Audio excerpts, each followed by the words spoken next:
Okay, so today we're diving deep into Social Security. Yeah, a really crucial topic, especially these days, right? Definitely. And we've got a ton of material to cover. We've got like news reports, government documents, even some snippets from like political debates and stuff. It's a lot, but the goal is to really break it all down. Exactly.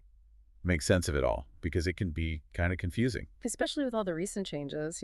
For sure. So we want to like help people understand what's going on, what it means for them. Right, and maybe address some of the concerns people might have.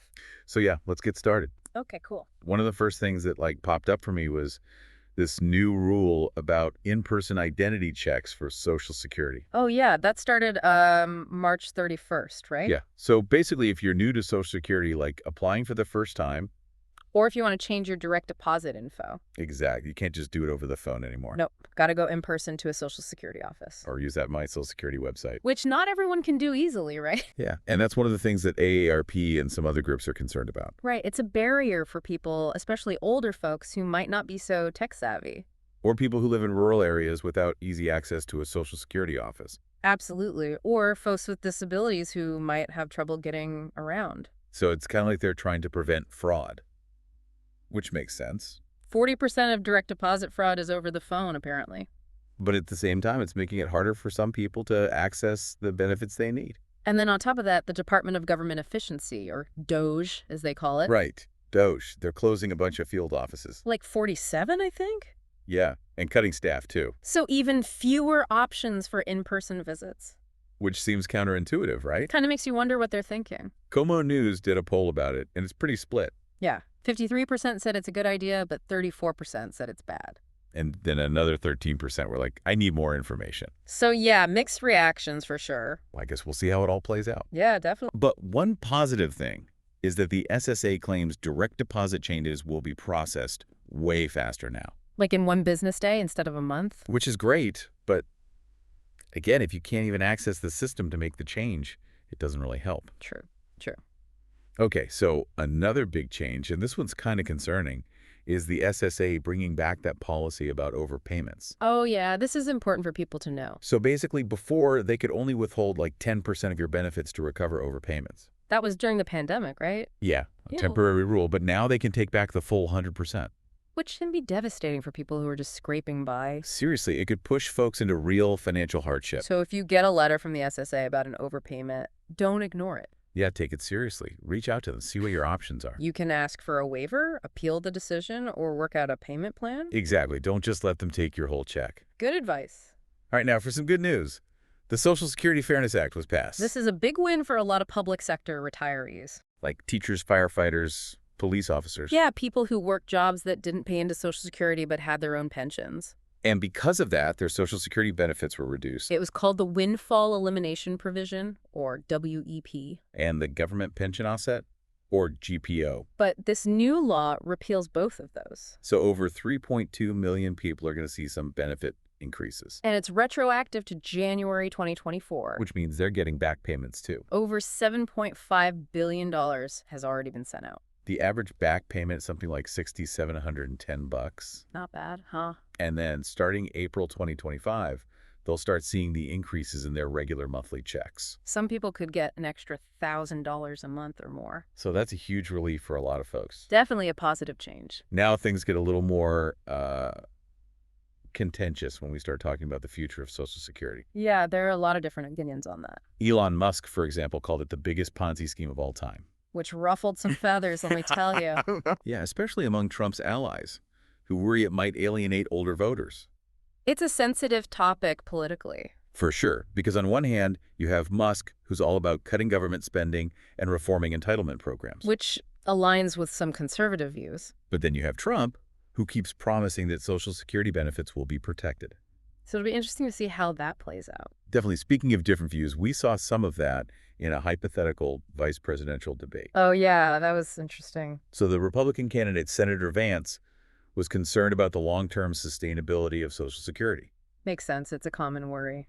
And he suggested some reforms, like maybe raising their retirement age. Gradually, of course. Right, or adjusting how benefits are calculated. To reflect longer lifespans. And he also mentioned things like increasing tariffs and encouraging more people to work. But he stressed that he didn't want to drastically cut benefits or raise taxes on the middle class. The Democratic candidate, Governor Walz, had a very different approach.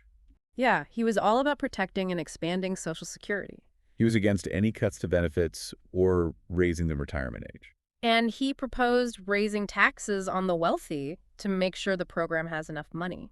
Specifically lifting the cap on how much income is subject to Social Security taxes. So basically two very different philosophies. Yeah, one focused on adjusting the program Yeah. and finding ways to make it work financially. And the other focused on keeping the current benefits and making sure everyone's taken care of.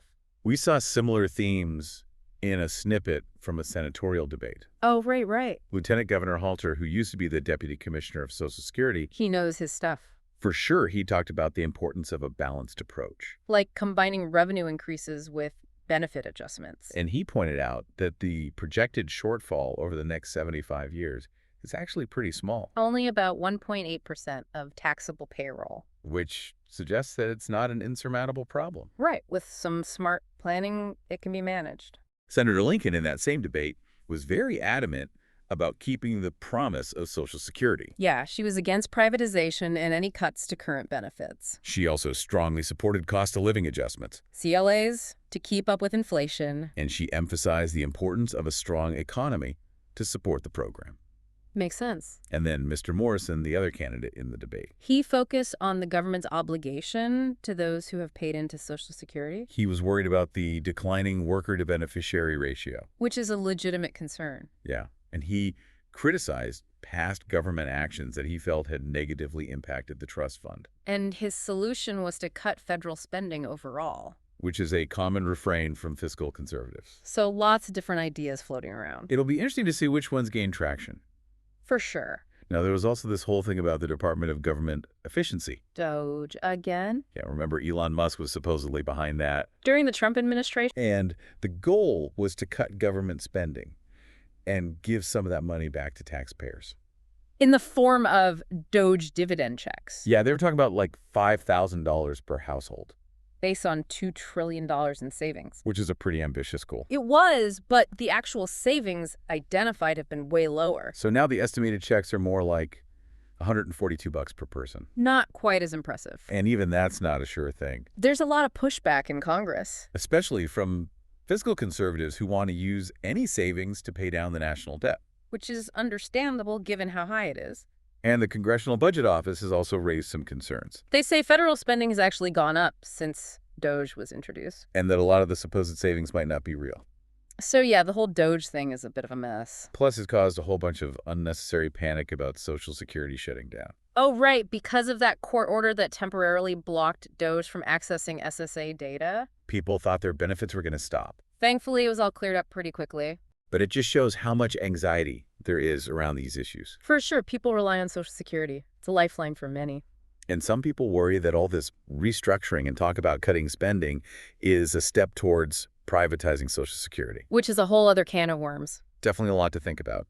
So to wrap things up, we've covered a lot of ground today. Yeah, from those immediate changes you need to know about, Like the in-person identity checks. to the good news about the Social Security Fairness Act, And then all the debates about the future of the program. the different perspectives, the potential reforms. It's crucial to stay informed about all this stuff. Absolutely, because it affects all of us. So whether you're nearing retirement or just starting out, So our final thought for you is this. hit us with it. When you think about the future of Social Security, what's your top priority?